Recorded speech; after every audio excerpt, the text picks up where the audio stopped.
welcome to Stretch and Release. My name's Wade. Today we're focusing all on the release part of stretch and release. But before we start, we'll talk a little bit about what we're using.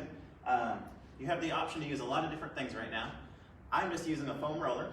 You have a tennis ball. If you want something a little bit softer, the lacrosse ball will typically be a little bit harder than a foam roller, and a soft ball is usually your hardest option. Right now I'm choosing a foam roller that's flat on the edge. If you're doing this at home and you have a foam roller that you got from Walmart or another store, there's a good chance there's going to be some bumps in it. Those bumps usually add a little bit more difficulty to your foam rolling. So the more bumps in it, typically it's going to be a little harder, and those will dig in and help get some of those spots that we're trying to target just a little bit more. But this flat one works great too. So when we're starting, we're going to do total body today, trying to go through all of the main spots.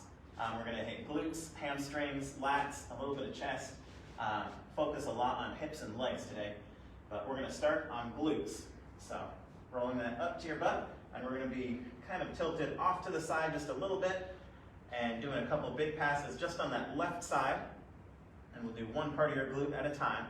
And what we're trying to do is we're starting on the side of your glute, almost 100% on the side of your leg here.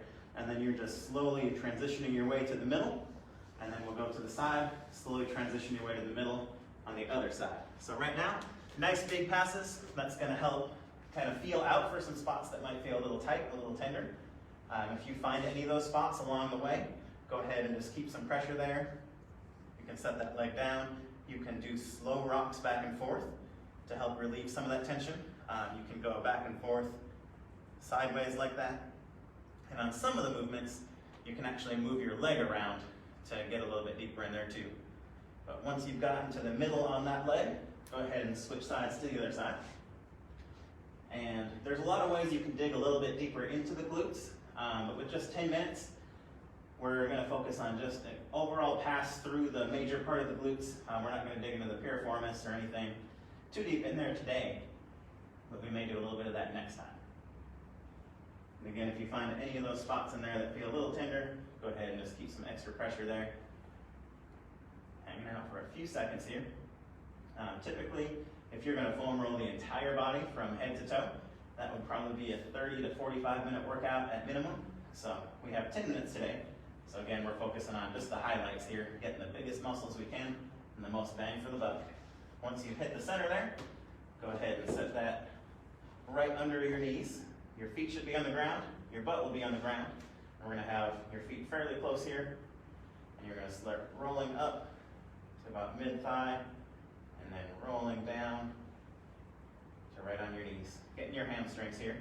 And whichever option you chose to start, this foam roller is going to be the easiest option. If you happen to have a softball here, you can do one leg at a time. Doing that exact same thing, you'll just feel it dig in a little bit deeper, but you can do whichever one feels right for you. On hamstrings, a lot of people have tightness in different spots in their hamstring. So if you tilt your foot in and you roll, it may feel a lot different than tilting your foot out. So feel free to adjust your feet around as you roll. Take your time here. We're going to spend about 1 minute in every spot. So you can move your feet around as you roll and find some of those different spots that might just be aggravating you a little bit. And give it another 30 seconds there on the hamstrings, taking our time. So as you're rolling, what you're trying to do right now is increase your flexibility. So the more you roll, the more you'll find that your flexibility is increasing throughout. So if we did toe touch before class, and then we did a toe touch after class, you notice that your toe touch after would be much further. Usually your muscles are going to be stronger, less prone to injury. Usually it will feel good when you're done. So right now you're kind of searching for a mild uncomfortableness, but once you finish that foam rolling, it should feel almost like a sense of relief. So when you finish the hamstrings, moving on to the quads next. And that same thing goes, you can adjust your feet around and you'll feel different parts of your quad activate. Your quad has 4 muscles in it. Depending on which research you look at, it's actually, fun fact for the day, the quad has 5 muscles in it, depending on some of the newer research that you see. But these 5 muscles, you'll hit different ones depending on the way your foot is positioned and where the foam roller comes in contact with your leg. So if that foam roller is off to the side a little bit, you'll hit a different muscle than if it's off to the inside or on center. So Feel free to adjust your legs around, try and hit all 5 of those quad muscles. Eventually they may rename that muscle to the penta. Maybe? They could. And then if you find a spot there, you can dig a little bit deeper by bending that knee up and down, by keeping pressure just on one leg, by doing little movements, or by kind of shifting your weight side to side a little bit. Give yourself another few seconds there. Spend a time in the quad muscle, and then setting that foam roller at a 45-degree angle, just like that. And you're going to be putting your leg over it, working on the inner thigh right now. So the job right now is to get from your knee all the way up to your hip on the inner thigh. So you're sitting almost in a plank position, straight line from one foot to your head, and then you're just rolling that out on the inner thigh. So your inner thigh has a lot of nerve endings in it. This is going to be one of the more sensitive areas you can do, and it happens to be one of the more injury-prone areas of your body, inner thigh, hip flexors, those kind of things. So if you ever have back issues, knee issues, sometimes that can stem from tight hip flexors, especially where people sit so much. Anytime that your knees are in like this, in a seated position, driving, on the couch, you have a tendency to tighten up those hip flexors. So right now, this is helping relieve some of that tension, working those inner thighs up, and go ahead and switch sides. Doing that exact same thing. Put that foam roller at a 45-degree angle, sprawl that leg out, work on that inner thigh. So for me, I feel a lot more close to my knee, and I feel a lot more on the quad section of my inner thigh. So I'll feel it right up top, and I don't feel as much down by the hamstrings and glutes. Everyone's a little bit different. Take your time here. If you find any of those spots that feel very tender, you feel like there's a little bump there or a knot, just keep that pressure on there. Maybe do some of those slow movements and take your time. And again, this is one that you can do with a lacrosse ball or with a softball. This is probably just a little bit too much for most people on that inner thigh. That inner thigh, you want to be cautious to not go too hard. So the kind of experience you're hoping for right now is mild discomfort. If you feel like it hurts so bad that you're tensing your muscles and you're not able to stretch, relax, and feel the pleasure from it too, then that's too much. So you should always be able to stretch and relax as you're foam rolling. But after you finish that side there, we're actually going to switch to upper body a little bit. So for upper body, you may have noticed in a lot of those positions, I was trying to stay fairly stretched as I was doing it. Even in the quad, you notice I'd be lifting my knee up and back out to get it in a stretched position. So your lat, as you're stretching and foam rolling that, you want to have that arm up so that your lat is stretched across there.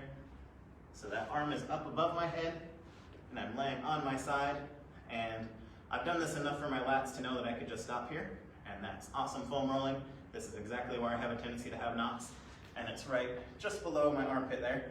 I'll always have a knot on each side in that exact same spot, but it's good to kind of feel it out and practice a little bit. The more of your weight you put on the ground, the less pressure you'll have on your muscle.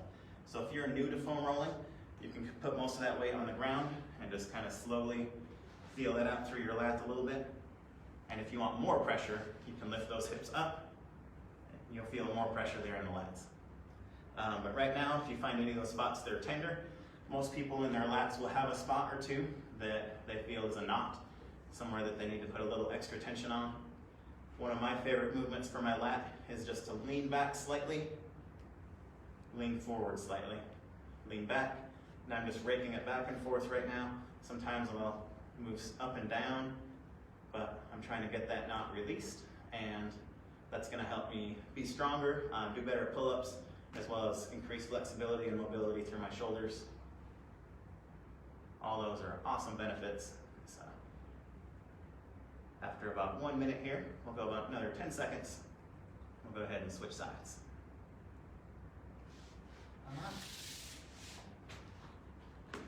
And then, if you're watching this live on Facebook right now, feel free to leave a comment if you happen to know there were 5 muscles in the quad.